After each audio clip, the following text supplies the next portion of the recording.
What is up, guys? Kenny here with GamesByNull, and I'm bringing you the first ever post-mortem video on my channel, of course. Today we're going to be having a look at my game Mini Tennis. I'm going to get into all that right now. So I'm in a quick video log. Welcome to GamesByNull. Of course, I already went over that. Alright, post-mortem log. Right into it. Sorry, wrong monitor.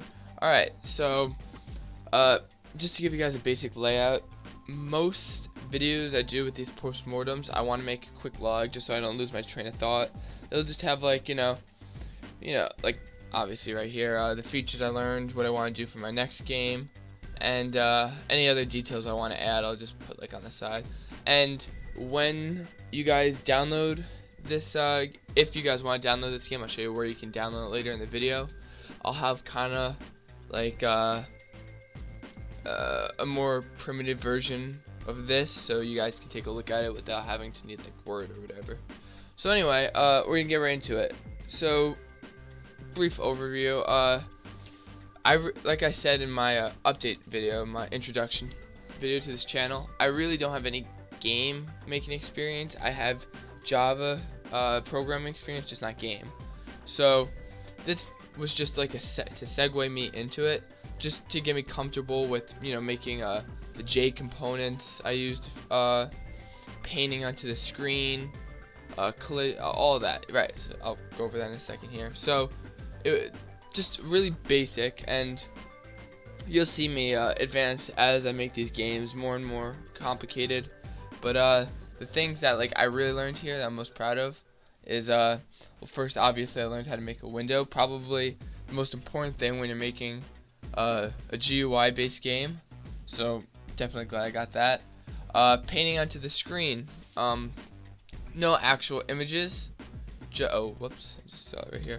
No actual images, just I used rectangles and circles, but you know, I still use color and I still use the paint method, so I consider that painting on the screen. Basic animation, I managed to make a paddle move left to right and ball move all around the screen, so basic animation. Game loop. So, you know, for those of you who knows anything about game programming, most game loops go like have two main components, and that's rendering the pictures and rendering the images and logic of the game. So I kind of tried to follow that as I made my game. Key listener. So you can use the arrow keys on the keyboard to move your paddle around. And collision detection, so the ball knows, or is it the paddle? I forget. Either the paddle knows when the ball knows when it's touching the paddle. Now before I go any farther, I just want to make this clear. With this game, really I'd say 85% of it actually wasn't mine. It was me following a tutorial, and I have the link to that right here. One sec, other monitor. Really just a fantastic tutorial. It gives you animation, sprites, events, collision, all that. Sound I actually did not do in my game, but eventually I figure I want to look at that. But honestly, like, this, more than like anything I found before, this just helped me so much. So I highly recommend this, and gives you a basic overview of what the game looks like right there. So goals for next game. Alright, so what I'm thinking next, I already started making it. I'm not going to show you guys it yet, but I've already started working on it. It's a card-based GUI game, right? So, you know, not a poker. It's you know, I don't even want to get into what it is yet, but just what I'm expecting to have it is, so I kind of put in a basic menu for Mini Tennis, but I want to get a more realistic one here. Mouse input instead of keyboard input. I want to add in some mouse input, and more GUI, not just, you know, the basics like what I had. I want to, you know, actually put in images I make, not just squares and circles, and then real images. Okay, so I think, oh yeah, show on a website. Actually, you know what, I meant to do this before but I didn't. But just so you guys are aware, the game will be right here. I haven't put it in yet, but it'll be in by the time you guys see this, it'll be in right here. So you can just go check it out on www.gamesbynull.weebly.com. And then now I can show you guys the game. Alrighty. Everything's on the other monitor. I'm sorry, guys. Alright.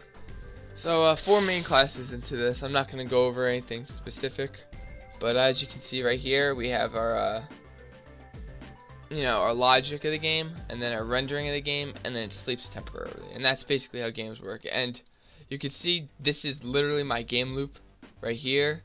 And most people who actually make real games are probably cringing as they look at that. But as I make better games, they'll get better and better game loops. Paint method over here. Anything to show you guys really? This is kind of where the animation went down and collision detection. And then that's basically it with it. So I'll get down to showing you guys everything on the other monitor. Ooh, can I even show you guys this? Alright, so I'm gonna have to show you guys this one at a time. So this is the menu right here, right? Now it shows up in front of the game. I just can't show you because I can't access the game until I close out of this menu. So it gives you the basic start and quit. You quit, the whole game exits. I can't even show you guys that, but you click start, and I'm trying to get over here quick enough. So here it is. There's you have a score on the top over there, and you just move right to left with your paddle. Now what I also added, and like I said, it was about 70-75% the games that website's game, but I did add a few things. For instance, every 3 hits, so every time the score increases by 3, the ball does get a little faster, just to make it harder. And then you guys saw the bug in my game right there. Oh, by the way, this pops up too. Game over and gives you the score. But yeah, if you hit the ball just in the right way, like on the side, because I didn't handle collision detection for the side, the score just goes funky or whatever. I guess it counts as the ball's just hitting it multiple times. I didn't get a chance to add that in because I just wanted to get this video out. But yeah, that's just the one bug in this game. So that's really it actually for the game. Like I said, it's really simple. Yeah, so I said I wanted to do a card-based GUI game for my next game. But after that, I think I'm looking at maybe a Tetris game, which will get even a little more complicated. Maybe a tower defense game, a platformer, and then I think I might be ready for a real game. I may add, like, I want to work on maybe multiplayer or something like that. Maybe I'll make a basic chat just to help me learn multiplayer. But besides that, I'd say within a few months I can get into making an actual game. So I'm excited for that too.